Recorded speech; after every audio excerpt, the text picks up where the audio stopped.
అనేటువంటి ఒక చాలా కీలకమైన దశలో దేశ రాజకీయాలు ఉన్నాయి. భవిష్యత్తు చాలా ఆందోళనకరంగా ఉంది. మానవ సంబంధాలన్నీ కూలిపోతున్న దశలో రాజ్యాంగం చెప్పిన పాత్ర ఏమిటి, రాజ్యాంగము ఏమి సాధించాలనుకున్నది, స్వాతంత్రోద్యమంలో వచ్చిన రాజ్యాంగం ఈ దేశానికి ఏ దిశలో పోవాలి అని అన్నదో ఇప్పుడు ఎగ్జాక్ట్గా దానికి ఒక వ్యతిరేకమైన డైరెక్షన్లో వెళుతున్నది. ఏ శక్తులు అయితే మా పెరగకుండా ప్రజాస్వామ్య శక్తులు పెరిగి ఈ సమాజము ఒక మానవీయ సమాజంగా, ప్రజాస్వామ్య సమాజంగా, మానవ సంబంధాలు మరింత మానవీయంగా మారుతాయనుకున్న మనందరికి కూడా ఇప్పుడు చూసిన సందర్భం చూస్తే ఏం కాబోతున్నది అనే ఆందోళన మనకున్నది. ఒక ఫ్యాసిస్టు భావజాలం, మతోన్మాదం అనేది దేశంలో పెరిగి మానవ సంబంధాలన్నీ విచ్ఛిన్నం చేస్తున్నటువంటి దశలో స్త్రీ పురుష సంబంధాలు, కులపర సంబంధాలు, వర్గపర సంబంధాలు, అన్ని సంబంధాలు కూడా, తల్లి పిల్లల సంబంధాలు కూడా విచ్ఛిన్నమవుతున్నటువంటి ఒక దుర్మార్గమైన, అమానవీయమైన, అమానుషమైనటువంటి మన సమాజం ఏదైతుందో దీన్ని మానవీకరించడం ఎట్లా, ఈ సమాజాన్ని ప్రజాస్వామీకరించడం ఎట్లా, ఈ సమాజంలో జీవించే మనుషులందరూ హాయిగా సుఖంగా ఒకరితో ఒకరు ప్రేమను పంచుకుంటూ ఎలా జీవించాలి అనేటువంటి రమణీయమైన సమాజం మనం స్వప్నం కన్నాం. కానీ అది ఏ పడుతుందో దానికంటే మొత్తంగా ఈ పరిస్థితి మారాలి, సమాజం మారాలి అంటే విద్యారంగం మారాలి. సంపద పంచడానికి సిద్ధంగా లేరు, తర్వాత అధికారం పంపడానికి సిద్ధంగా లేరు.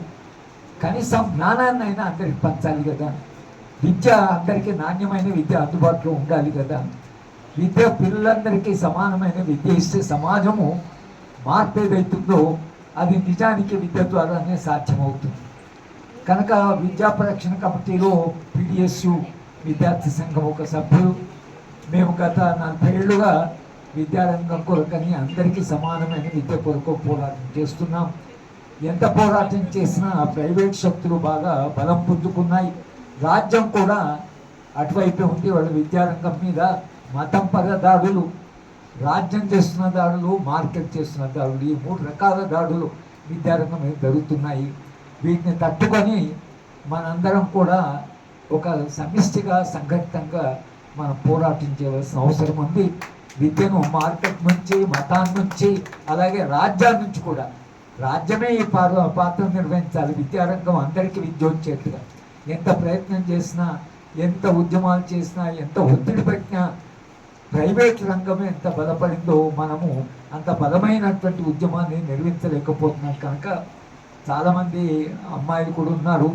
నిజానికి మతము ఇవాళ మహిళల గురించి ఆలోచిస్తున్న పద్ధతి మీరు షాక్ తింటారు. ఈ మధ్యన ఈ మతోన్మాదులు సర్క్యులేట్ చేస్తున్న ఒక పాంఫ్లెట్లో భర్త భార్యను కొడితే ఏం చేయాలి అనే ప్రశ్నకి జవాబు ఏమిటంటే, ఆమె పూర్వజన్మలో చేసుకున్న పాపానికి భర్త ఆమెను శిక్షించి పాప విముక్తిని చేస్తున్నాడు కాబట్టి భర్తకు రుణపడి ఉండాలి.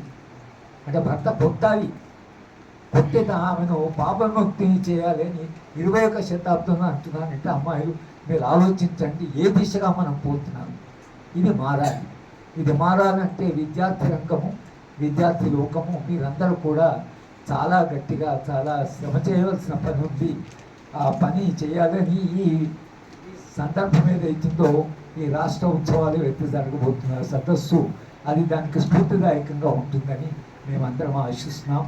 PDSU ఉద్యమం మరింత బలపడాలి.